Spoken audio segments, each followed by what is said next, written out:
Behind the sombrero, the charro suit, and the deafening applause, Luis Aguilar carried a silence heavier than fame itself. Known as the Rooster Gyro, the idol of the golden age of Mexican cinema, he dazzled in more than 60 films and on countless albums, but offstage his heart was marked by rivalries and resentments. In this story, you will discover the 6 singers he hated the most, the names that hurt his pride, and the tensions that never made it to the newspapers but that forever shaped ranchera music and Mexican cinema. Aguilar once admitted, "Losing fame didn't hurt me. What hurt me was losing friends in the midst of music." Quote. Those words reveal a man who turned disappointment into immortal roles and loneliness into songs that still resonate today. Now, in the shadow of his final confessions, the hidden face of El Gallo Gyro emerges and is finally revealed. Number 1. Jorge Mistral. When Jorge Mistral arrived in Mexico from Spain in 1950, he brought with him an air that Luis Aguilar could neither ignore nor tolerate. Mistral was distinctive, tall, impeccably groomed, with a deep, melodic voice and a gaze that conveyed European intensity. On screen, he moved with a theatrical precision that critics hailed as sophistication. On set in La Noche Avanza 1952 and Cuando Me Vaya 1954, he became an instant favorite with audiences and producers.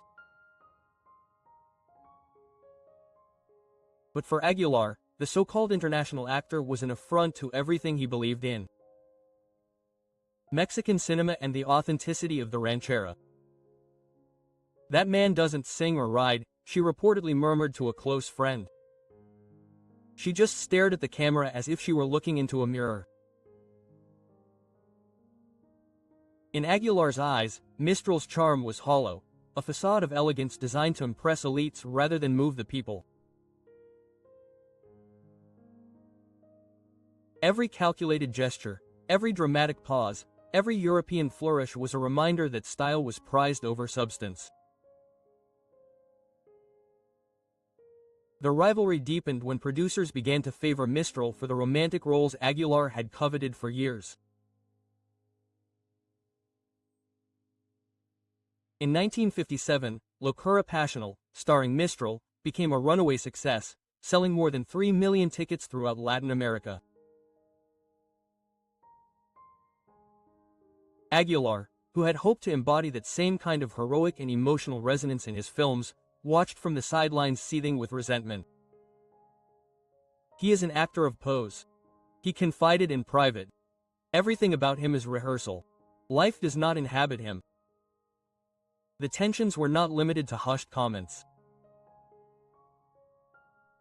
During a 1960 gala at the Alameda Theater, Mistral received a standing ovation for her performance. Aguilar, sitting in the front row, barely clapped back half-heartedly. Journalists noticed the cold gesture, and the next day the headlines screamed, "Luis Aguilar cold over Jorge Mistral's victory." It was more than an embarrassment. It was a public display of a decade-long feud brewing behind the scenes. Mistral, aware of Aguilar's disdain, allegedly downplayed him in private meetings. "Luis is a great charro," she once told a mutual colleague, "but she fears what he can't do or sing. I'm nothing without the camera, and he knows it." The remark, though quiet, hurt Aguilar. It wasn't the mockery that fueled the attention, but the recognition. Aguilar hated not only Mistral's style but also the fact that it worked, that audiences, critics, and producers embraced what he considered superficiality. The enmity never escalated to a physical confrontation, nor did it become a tabloid scandal. It existed in the glances, in the interrupted applause, in the private whispers, on set. Aguilar's contempt was rooted in principle. He saw in Mistral the embodiment of a Mexican cinema that was moving away from the ranch dust and the roughness of the true charros toward artifice. "Losing my fame didn't hurt me," he would say years later, echoing a sentiment that could easily be applied to Mistral's triumphs. "What hurt me was losing friends amidst the music." To him, Mistral's success was a symbolic betrayal, a reminder that style could conquer where authenticity should reign. Their story ended not in confrontation but in tragedy. In 1972, Mistral took his own life, leaving a void in the industry and an unresolved tension in Aguilar's heart. Aguilar never commented publicly on Mistral's death, but those who knew him said the charro remembered him with a bittersweet mix of respect and lingering resentment. He admired Mistral's discipline, his craft, and his ability to command an audience, but he could never forgive him for what he represented, the triumph of artifice over raw, unpolished truth in Mexican cinema. Number 2, José Alfredo Jiménez. If ever a man could silence a room with nothing more than a guitar and a husky voice, it was José Alfredo Jiménez. They called him the people's poet, a man with no formal musical training. And yet his songs El Rey, If You Leave Us on the Road to Guanajuato, spoke directly to the heart of Mexico. To the public, José Alfredo and Luis Aguilar were two sides of the same ranchera coin.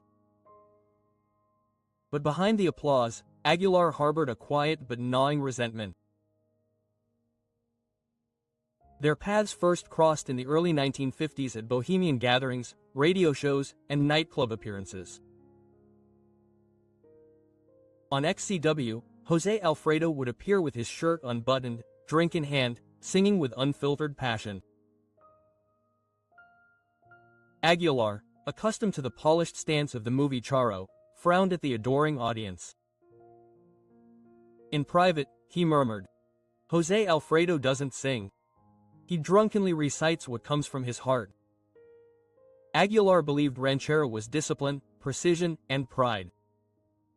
José Alfredo thrived on instinct and raw emotion.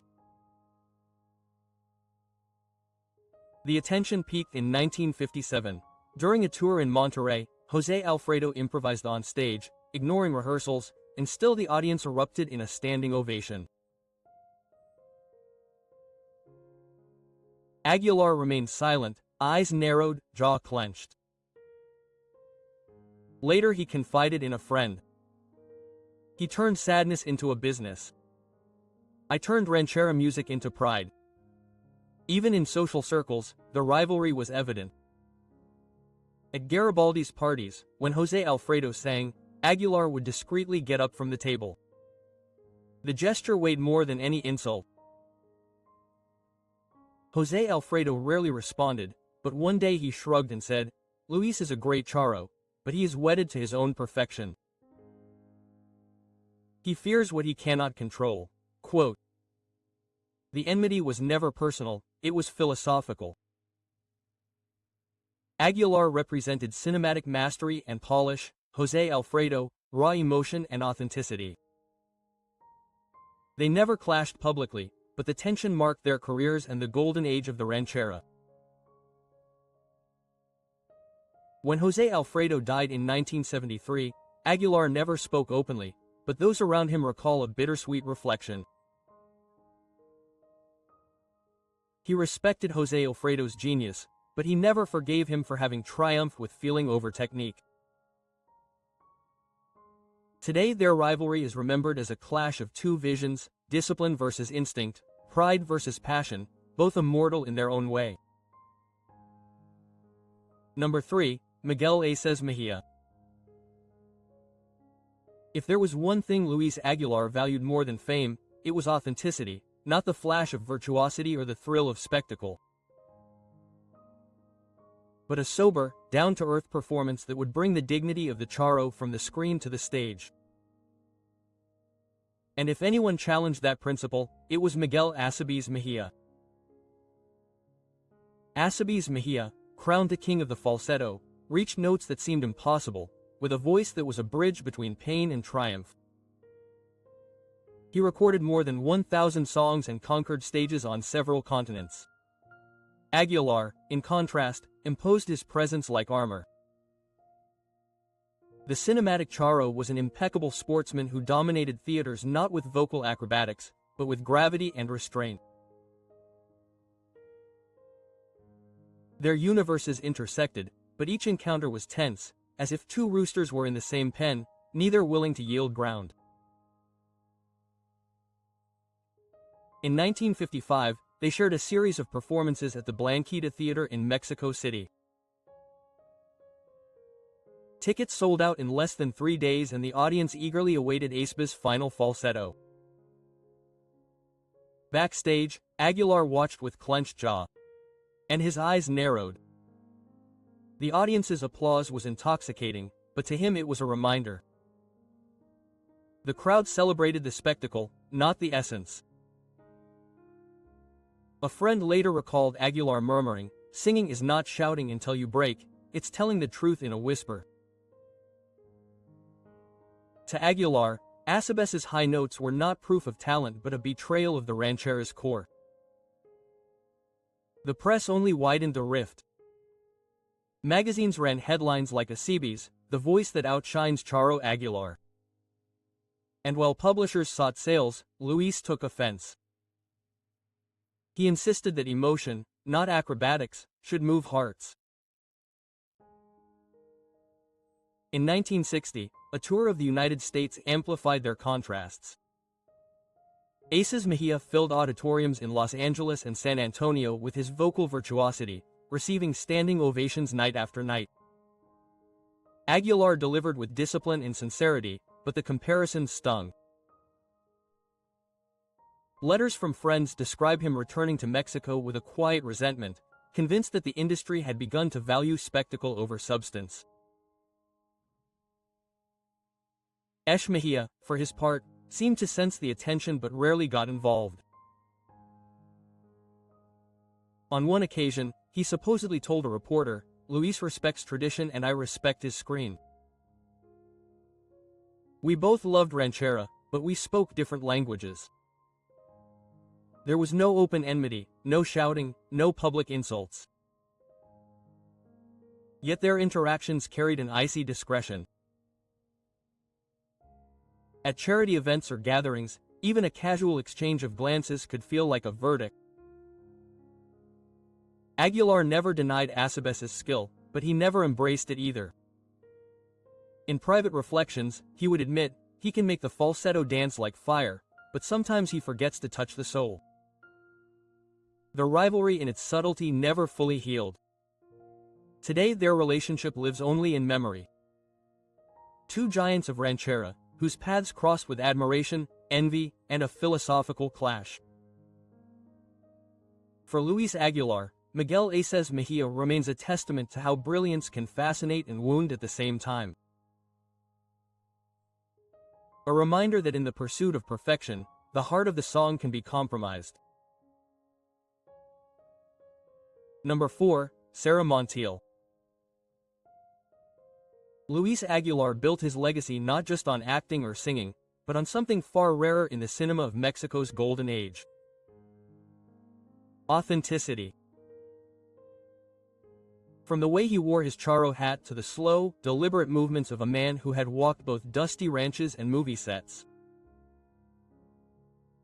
Aguilar didn't just play the charro, he embodied him. He carried tradition in his bones, the solemn dignity, the restraint, the weight of a story told without embellishment. So when Sara Montiel arrived in Mexico in the late 1940s, she turned everything upside down. Her Castilian elegance, her cinematic poise, the way she could transform a bolero into a whispered confession. Montiel brought bottled glamour, and the camera drank it in hungrily. Audiences gasped. Magazines plastered his face on every cover, and suddenly the world seemed to revolve around him. Aguilar, already a superstar with more than 20 charro films to his name, felt the blow hard. It wasn't his talent that irritated him, but the spectacle that was being built around him. Privately, he reportedly told a trusted friend, "She dresses up song like a costume. What should be life itself becomes a sequin parade." The tension was palpable at galas and variety shows. In 1958, during a joint appearance on a live program, World Cinema Witnesses reported Aguilar's annoyance when the audience gave Montiel a standing ovation. A journalist later wrote, "Luis seemed like a guest caught in a hurricane, helpless in the face of Sarah's storm." Aguilar saw the new focus on glamour and spectacle as a betrayal of the Charro's essence. He believed that music should be raw, sober, and unadorned. To him, the tight dresses, dramatic gestures, and flirtation with lights and cameras turned song into theater, spectacle over truth. Sarah Montiel, elegant and self-assured, never sought to provoke. In interviews, she spoke of Aguilar with respect. "Luis Aguilar is a legend. Our worlds are different, but the art is the same." Behind closed doors, however, disdain boiled over. She viewed Montiel's triumphs, notably her return to Spain in the 1960s, where she became the highest-paid actress in her country, as a personal affront. While she was signing contracts that topped $1 million pesetas per film, Aguilar felt the sting of waning attention back home. It wasn't simple envy. It was the perception that Mexican audiences had turned to a foreigner seduced by glamour, leaving behind the sober hero of rancheras. Even as Montiel's voice reached audiences around the world, Aguilar's vision never softened. He saw her as the embodiment of artifice in music, a spectacle that displaced authenticity. Friends recalled him saying she conquered with rehearsed lights and looks. "That's not the heart of ranchera, it's a carnival." Despite everything, there was never an open feud. Sarah never made fun of Aguilar, and the press never caught him publicly attacking her. Their rivalry remained unspoken, communicated in glances, gestures, and a silent resentment. While Montiel glittered with Hollywood contracts and international fame, Aguilar preserved tradition, even if it meant fading into the shadows. By the time Aguilar's career began to slow, the world had already changed. Montiel was immortalized as a global diva, while he remained the epitome of understated virility, the Charro who refused to compromise his ideals. In his later reflections, Aguilar acknowledged Montiel's brilliance, but never her method. She was a phenomenon. Yes, but in his philosophy, glitz wrapped in glamour could never replace truth. Number 5, Lucha Villa. Luis Aguilar had always believed that the Charro was sacred, a symbol of Mexico itself, carried in the tilt of a hat, the strum of a guitar, the quiet strength of a man who spoke little but said much. Ranchera music for him was not just entertainment, it was heritage. Then came Lucha Villa in the 1960s. Tall, imposing, with a voice that resonated like a mountain echo, she embodied effortless modernity. Audiences adored her. She didn't need the attributes of the Charro to dominate a stage, she simply was. Aguilar felt the emergence immediately. In 1966, at a festival in Monterrey, he performed such classics as El Gallo Huiro and La Aventurera. Lucha closed the night with No Discutamos, earning the ovation that the newspapers immortalized. Lucha Villa outshines the Golden Charro. In private, Aguilar would erupt. "I represent the Charro of Mexico, but they believe more in Lucha because he sings as if he were talking to his mother." It wasn't arrogance, it was pain. Aguilar had built a myth of discipline, virility, and cinematic greatness. Villa bypassed all that, connecting effortlessly with audiences with undeniable authenticity. The Charro was no longer untouchable. His domain had a new queen. Tensions mounted. Producers gave her more screen time.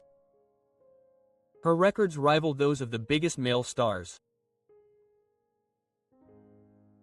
On a 1970 New Year's special, Aguilar obsessively rehearsed her lines while Villa sang in one take, effortlessly earning applause. They exchanged no words, but the coldness between them was palpable. Aguilar never publicly attacked her. He respected her talent but resented the disruption she represented. He doesn't need the trappings of a Charro. And yet, every time he sings, he demonstrates that the old ways can be replaced. Villa responded with grace. In interviews, he spoke with respect.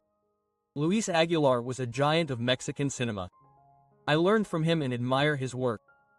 We come from different schools, but music unites us all.